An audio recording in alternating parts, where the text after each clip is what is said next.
बच्चे माँ बाप की बात नहीं मानते। 4 दिन की चकाचौंध दुनिया क्या दिखी, वो अपना धर्म तक बदल देते हैं।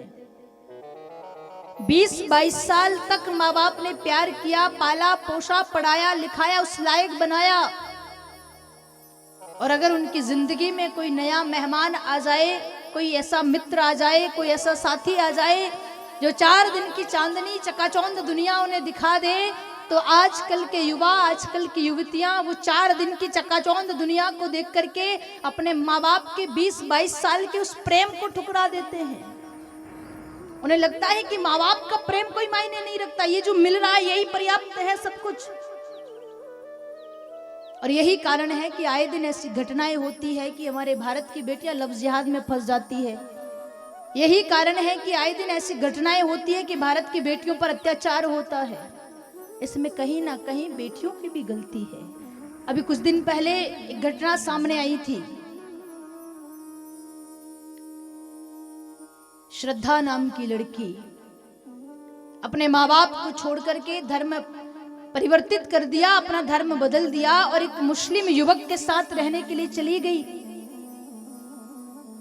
आज से 5-6 महीने पहले मई के महीने में उस व्यक्ति ने उसका मर्डर कर दिया, उसे मार दिया।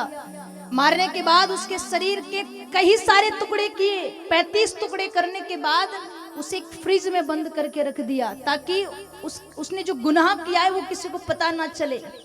और रात के अंधेरे में रोज एक एक टुकड़ा उसने उस घने जंगल में फेंक दिया, जहां से उसकी लाश का कोई अता पता नहीं चले, जहां से ये पता ना चल सके कि श्रद्धा का मर्डर किसने किया है। 6 महीने बाद, 7 महीने बाद जब उसके पिता को चिंता होने लगी कि मेरी बेटी कहाँ होगी, पता किया, कोई अता पता नहीं चला। उसके दोस्तों से पता किया, उस लड़के को बुलाया गया। जब बयान लिया तो पहला शब्द था कि वो मई के महीने में घर छोड़ करके चली गई। जब उसे प्रशासन ने अपने गिरफ्त में लिया, उससे पूछा गया, तब उसने हाँ करी कि आज से 6 महीने पहले मैंने श्रद्धा के 35 टुकड़े कर दिए थे। जो माँ बाप की बात ना माने अक्सर उन्हीं के टुकड़े हुआ करते हैं। निवेदन करूं, अगर कोई आपको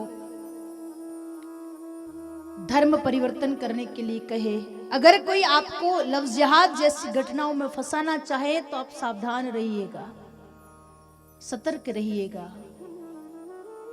ऐसे कई हमारे धर्म को खंडित करने के लिए उन लोगों ने कई ऐसी ग्रोह बना रखी है जो जगह जगह से भारतीय धर्म को खंडित करना चाहते हैं, भारतीय धर्म को, भारतीय शक्ति को तोड़ना चाहते हैं।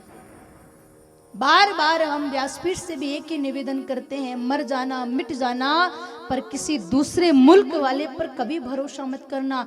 महाराणा प्रताप ने एक बात कही थी मरते मरते, उन्होंने कहा था कि अपना पूरा हाथ एक तेल के भरे डब्बे में डालना, और जब पूरे हाथ में तेल लग जाए, तेल से हाथ लथपथ हो जाए, तो उस हाथ को एक तिल के बोरे में डालना, और जब हाथ बाहर निकले तो देखना कि हाथ में कितने तिल लगे हैं। और हाथ में जितने तिल नजर आए, अगर दूसरे मुल्क वाला व्यक्ति एक एक तिल के बराबर, एक एक तिल का नाम लेकर यदि आपको सौगंध दिलाई कि मैं आपका साथ दूंगा, तो अभी किसी दूसरे मुल्क का भरोसा कभी नहीं करना चाहिए।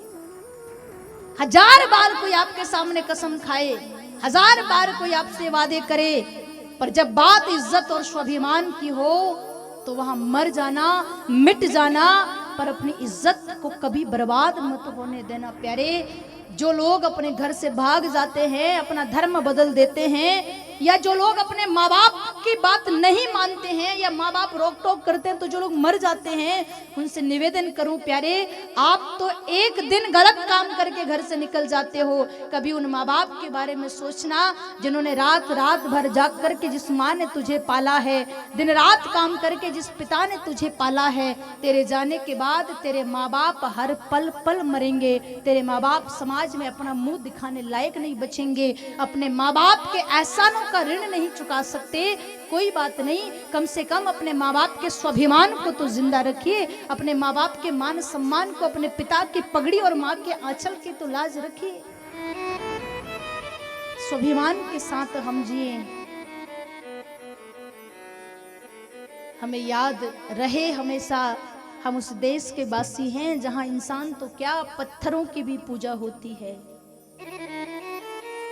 हम अपने धर्म को कभी ना छोड़ें, हम किसी के बहकावे में कभी ना आए, हम सतर्क रह करके हरि भक्ति में लग करके अपना जीवन व्यतीत